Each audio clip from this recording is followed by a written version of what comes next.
Hello all, welcome to the channel Saved in the Final Days. My name is Tom. Today we're going to look at something that was put on my heart to do a video on. Um, and it has to do with these religions out there that teach that Jesus Christ is only a prophet. I know Islam is one of them, and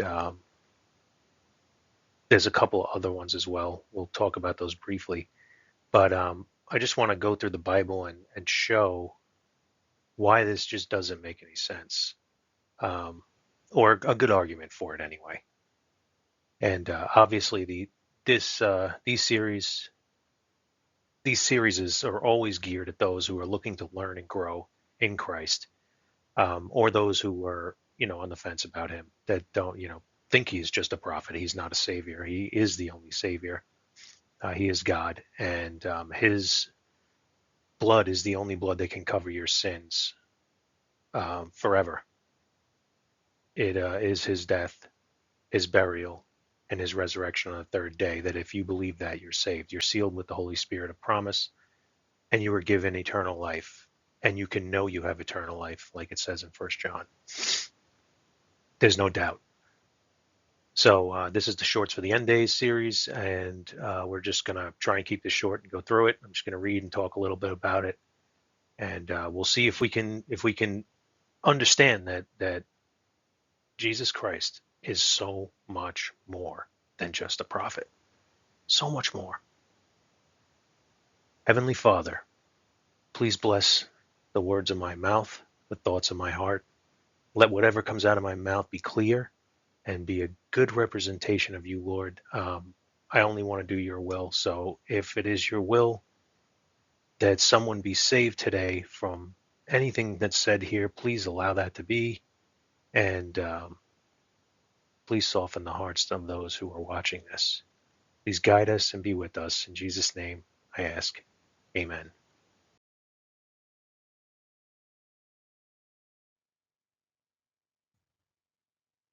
2 Timothy 2:15. Study to show thyself approved unto God, a workman that needeth not to be ashamed, rightly dividing the word of truth.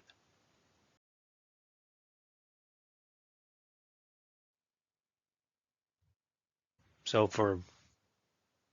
this is just a word that people just say all the time, but hey, we're going to just define it. We're going to say what is a prophet, and then we'll go from there.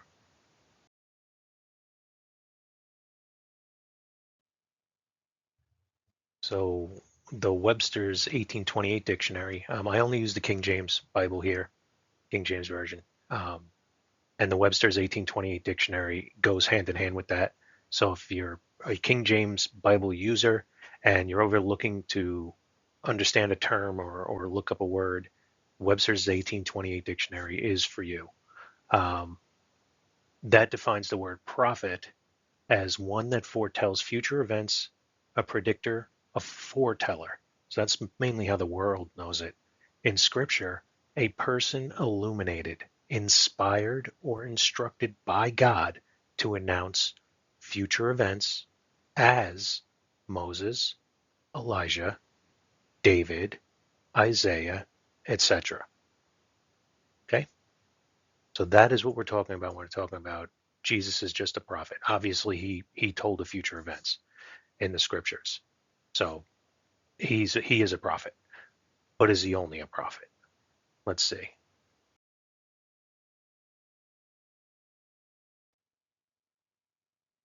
Here we can see there are quite a few religions out there that believe and teach that Jesus Christ was only a prophet. They don't deny his existence, which should perk up some ears of some people out there who try to say that Jesus Christ never existed. You got some major contradicting religions here that all believe Jesus Christ is a real person. They just don't believe he's God. Islam, Judaism, Buddhism, just to name a few. I think Sikhism, and I think there's a couple other ones in there. You can look that up. But just throwing that out there, Christianity is not the only religion, or I don't want to call it a religion because it's really not, but it's not the only one that says that Jesus Christ was a real person. Okay, there's a whole bunch of other major religions here that believe he really did walk this earth, just not as the Christians say he did.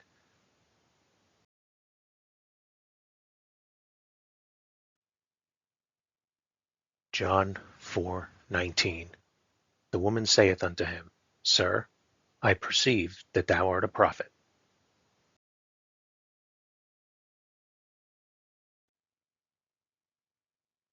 We're going to look at a bunch of verses now that basically signal out a prophet. And one of the things we can look at is that prophets always, always, always have either the word of the Lord come and say something to them or command them. One of those things to do with prophecy. But it's always the word of the Lord coming to them.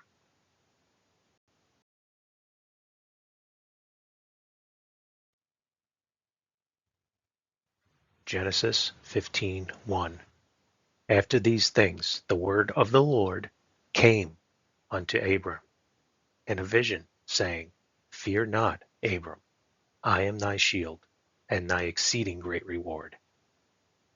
Numbers 3:16. And Moses numbered them according to the word of the Lord, as he was commanded. Joshua 8:27. Only the cattle and the spoil of that city Israel took for a prey unto themselves, according unto the word of the Lord, which he commanded Joshua.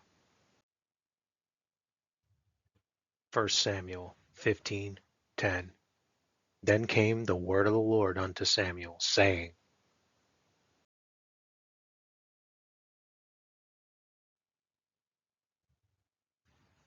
Jeremiah 1 verse 4. Then the word of the Lord came unto me, saying, Isaiah 38:4. Then came the word of the Lord to Isaiah, saying, Ezekiel 6:1. And the word of the Lord came unto me, saying, Hosea 1:1. The word of the Lord that came unto Hosea, the son of Beeri, in the days of Uzziah, Jotham, Ahaz, and Hezekiah, kings of Judah, and in the days of Jeroboam, the son of Joash, king of Israel. Joel 1:1. The word of the Lord that came to Joel, the son of Pethuel. Jonah 1:1. Now the word of the Lord came unto Jonah, the son of Amittai, saying,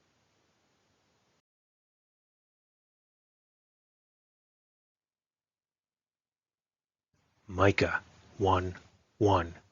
The word of the Lord that came to Micah, the Morashite, in the days of Jotham, Ahaz, and Hezekiah, kings of Judah, which he saw concerning Samaria and Jerusalem. Zephaniah 1:1. The word of the Lord, which came unto Zephaniah, the son of Cushi, the son of Gedaliah, the son of Amariah, the son of Hezekiah, in the days of Josiah, the son of Amon, king of Judah. Haggai 2:20. And again the word of the Lord came unto Haggai in the 24th day of the month, saying, Zechariah 1:1. In the 8th month, in the 2nd year of Darius, came the word of the Lord unto Zechariah, the son of Berechiah, the son of Iddo the prophet, saying,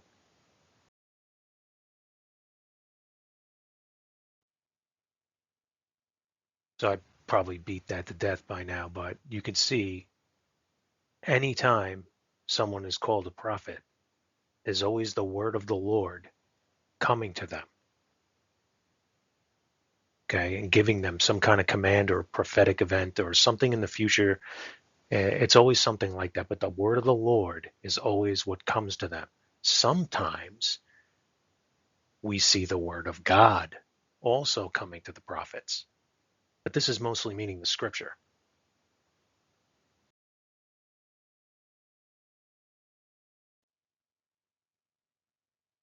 First Chronicles 17:3. And it came to pass the same night that the word of God came to Nathan, saying, Luke 3:2. Annas and Caiaphas, being the high priests, the word of God came unto John the son of Zacharias in the wilderness.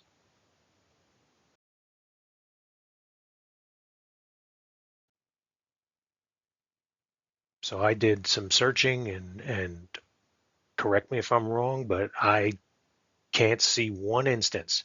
Jesus never had the word of the Lord or God come to or command him in any way. Why?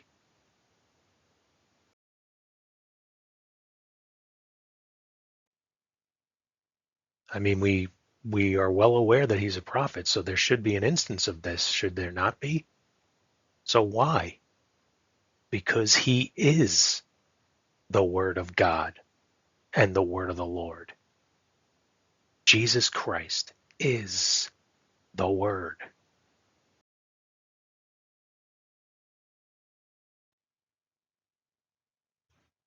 John 1, 1 through 3. In the beginning was the Word, and the Word was with God, and the Word was God. The same was in the beginning with God. All things were made by him, and without him was not anything made that was made.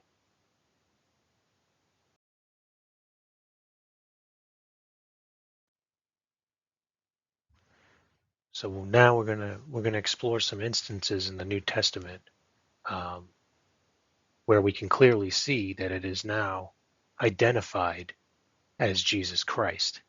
Since he had come, the word of the Lord now has an identifier for us. And the majority of the time, it's talking about preaching the word of the Lord, which is the scripture. Um, but we can see clearly in a couple of instances here that the word of the Lord is the word of Jesus Christ.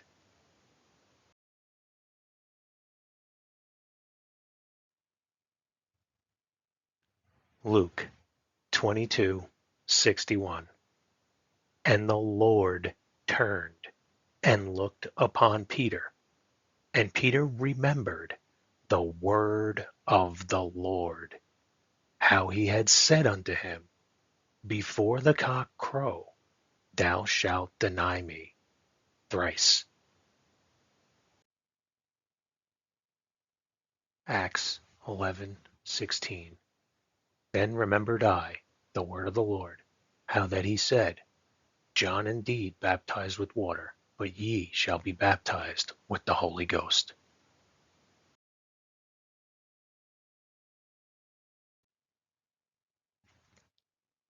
So you can clearly see that the word of the Lord now is revealed in Jesus Christ. Anytime it's spoken about it in the New Testament, it's the words of Jesus Christ or it's Jesus Christ himself, because he is the word. So another thing to note is that Jesus is the only one who can fulfill the prophecies of all the prophets ever gave.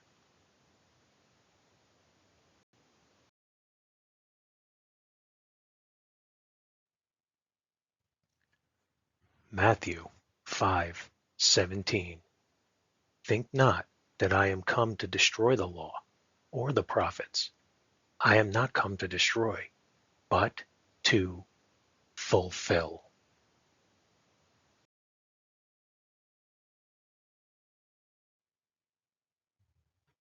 And fulfill he did, and fulfill he will, because there's many more left to come, and they're coming. Jesus Christ is God, and he is coming soon.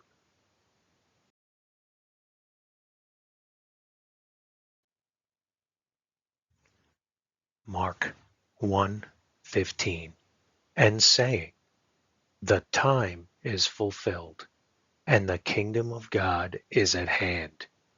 Repent ye and believe the gospel.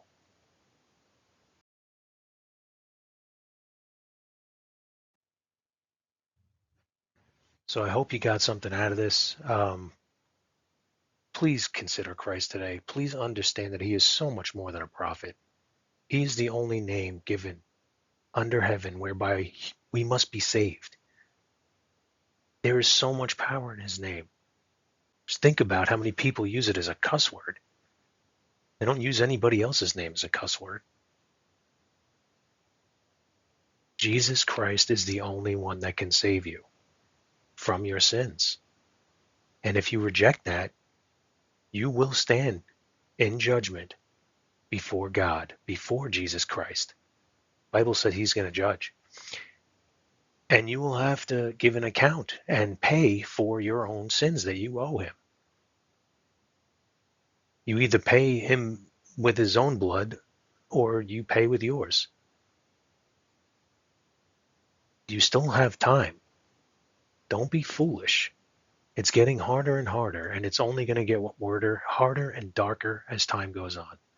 Please consider him today. Please, please. Thank you for stopping by.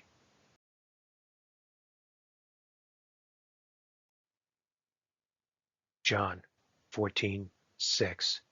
Jesus saith unto him, I am the way, the truth, and the life. No man cometh unto the Father but by me. Acts 4:12. Neither is there salvation in any other, for there is none other name under heaven given among men whereby we must be saved.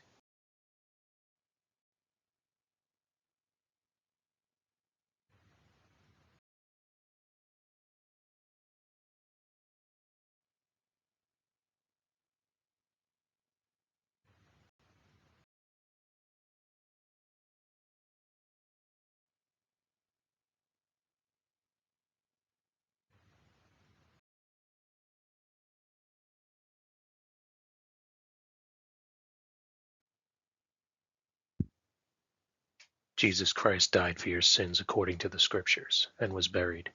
He then rose again the third day according to the Scriptures.